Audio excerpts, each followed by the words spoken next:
Hi, my name's Jody Banfield, and this is my, I guess, video is simulating a parent-teacher conference. So in the video, I'm just going to pretend like I'm talking to my parent. Her name is Barb, and I'm just going to pretend that she has a printout of the PowerPoint that I attached to this assignment as well. So I'll try and refer to the slide number. If I forget, I'm sorry, but it should be really simple to follow along anyway, because I'm just going to be pretending to have the conversation. Um, so I guess I'll begin. Okay. Hi, Barb. It's so nice to see you again. I'm so excited that we're being able to talk about Pat's progress in my classroom. So I just want to talk about what I've observed about Pat so far this year.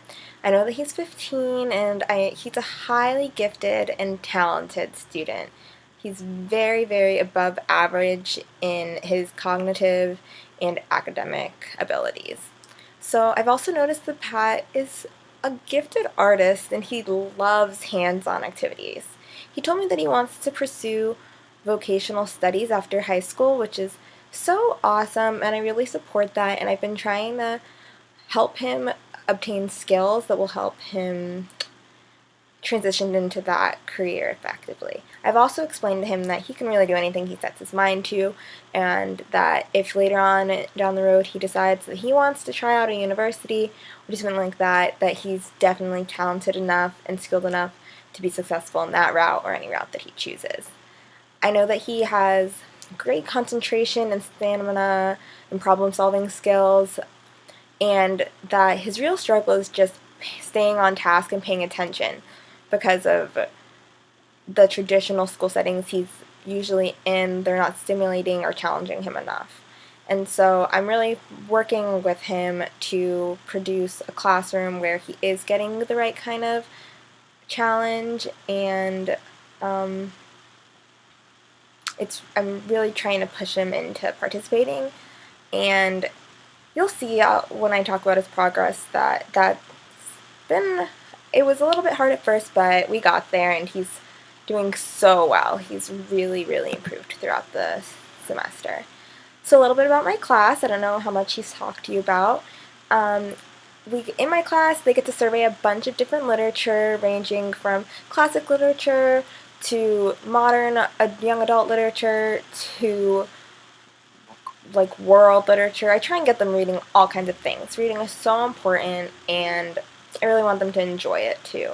And so, other than reading, they're also writing a lot because I want them to develop critical thinking skills, and I want them to learn how to write analytical essays and personal essays, because being able to communicate your ideas is such an important skill to have. So each week, students are responsible for reading. They're assigned reading, and then they're supposed to do a follow-up assignment. Follow-up assignments range from many different things.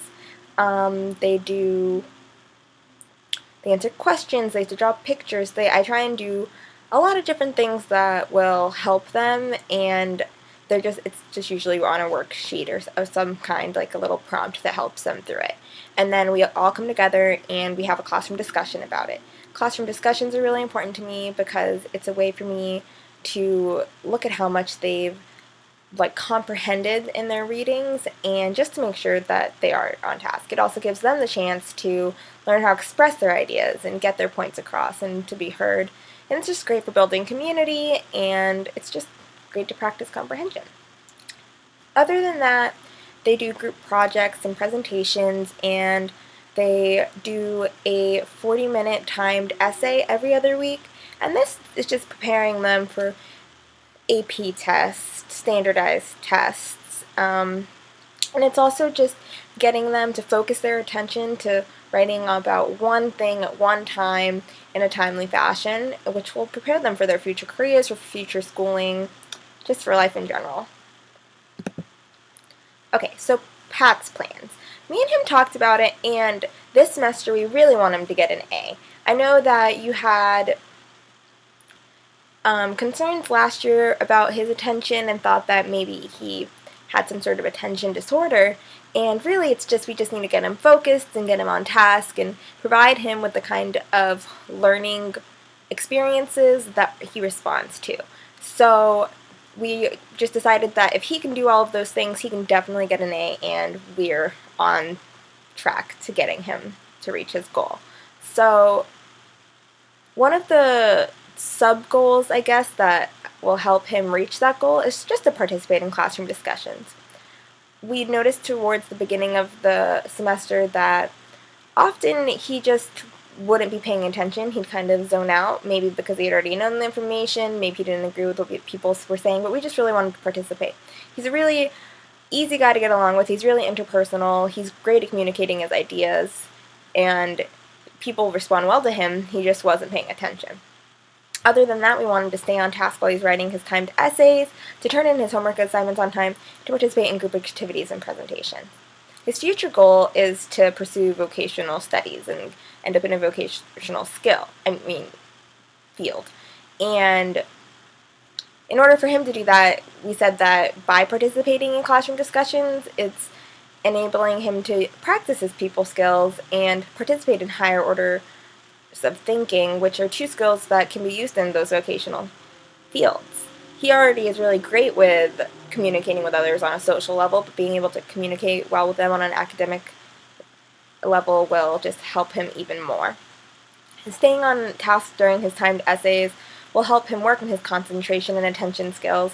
I know that he has a problem with coding skills and note-taking. He just really needs to be able to focus and power through and just build up that endurance to do those things in a timely fashion.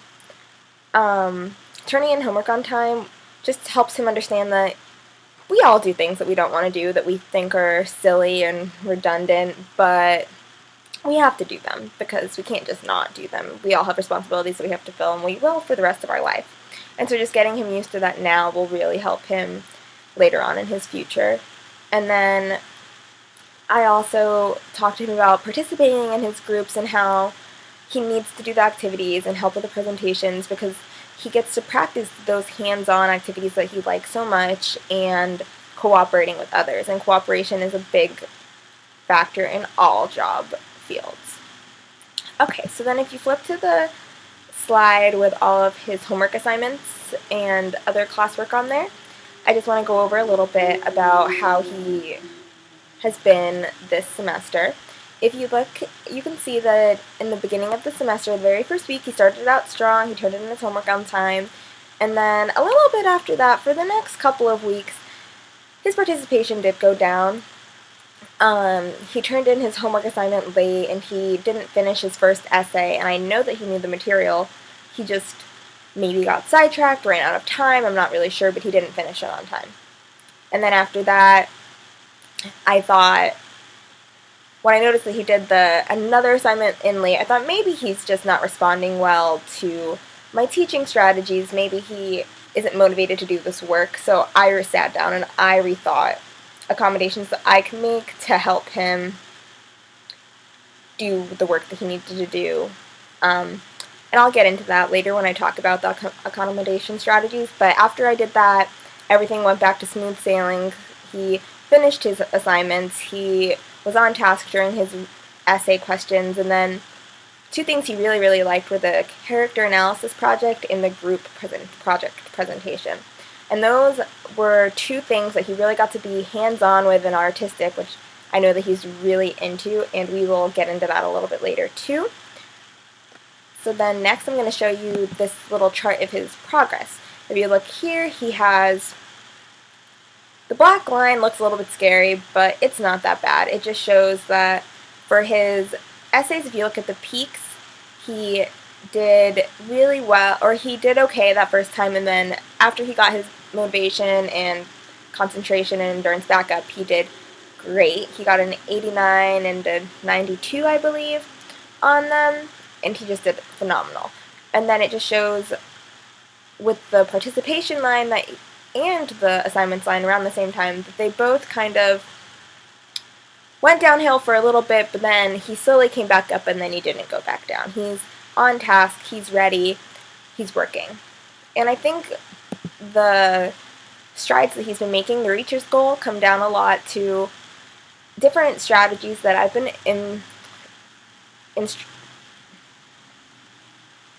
different strategies that I've been doing, that are kind of helping with him. I started with differentiated instruction, and that's just where I'm presenting information in a lot of different ways. I'm using different materials, things that are appealing to all kinds of learners. And one part of it, differentiated instruction, that I think really has helped Pat is that I'm letting him choose, to an extent, what he's doing. For example, when we're writing our essay prompts, the reason that I think he was able to become more motivated in them is that I gave him 3 or 4 writing prompts to choose from. All were utilizing critical thinking and creative thinking, and then he got to pick which one he did. I think by picking that, it made the writing purposeful, and he cared about it. And so since he cared about it, he wanted to complete it, and he wanted to do a good job, because he got to choose it. And I think that really helped get him back on task with his writing. And also, by giving him his own 3 or 4 writing prompts, they were a little bit more advanced. So what I'm giving my, average students, I changed them all to their own learning levels. So by giving him something that was more his pace, I think that also helped because it was a little bit more of a challenge, so it also felt like it had more of a purpose. The next strategy that I implemented, sorry, that was the word I was trying to think of earlier. The next strategy that I implemented was Howard Gardner's multiple intelligence theory, and I just did that because I wanted to appeal to a lot of different learning styles in my class, and everyone has different intelligences that they learn faster with, they learn better with, that just makes their learning experience more effective.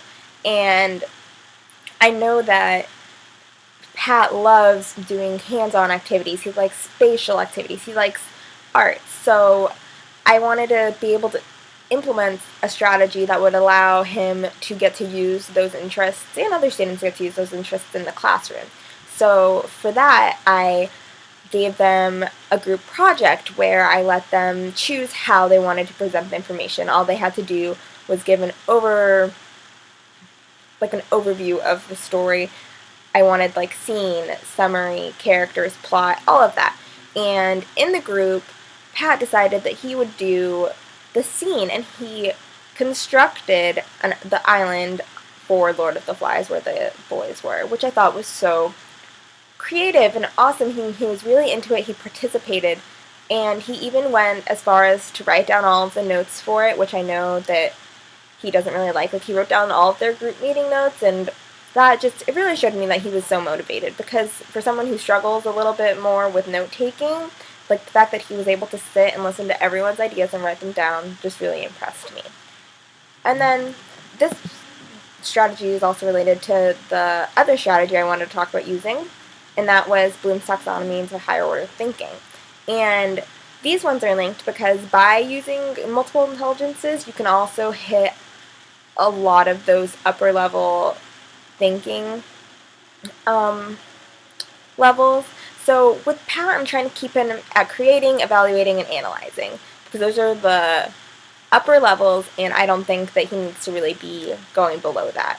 And for that, a way that I've helped him kind of get there cognitively is in homework assignments. I've modified the homework assignments for him. So I'm just having him illustrate, analyze, create, and these are going back to his like for visual things and multiple intelligence, and his multiple intelligences that he prefers. I'm just trying to keep him motivated and engaged while also hitting those higher order thinking. So I'm asking him to create something, or maybe evaluate why you think this about a story, why you think that, argue things, just things that are getting him engaged and keeping him thinking on a higher cognitive level. And that's also helping him get really into what he's learning and what he's participating in. I'm asking him those questions in our discussions, and he wants to answer them, and other classmates want to answer them. They're all just very interested in participating when I'm challenging them and when I'm doing it in a way that appeals to them. So by doing all of those things, I've really seen Pat grow this year, and I know that you had your worries last year, and then you said that he matured, and I can just see him still maturing. He's gonna continue to mature. I don't think that you should have any worries about his academic progress, because as long as we're continuing to make sure that his instruction fits his academic level and his academic needs, he's going to be fine. Do you have any questions for me? Okay, well, it was so nice meeting you again. I hope that you guys have a great weekend, and I look forward to our next talk.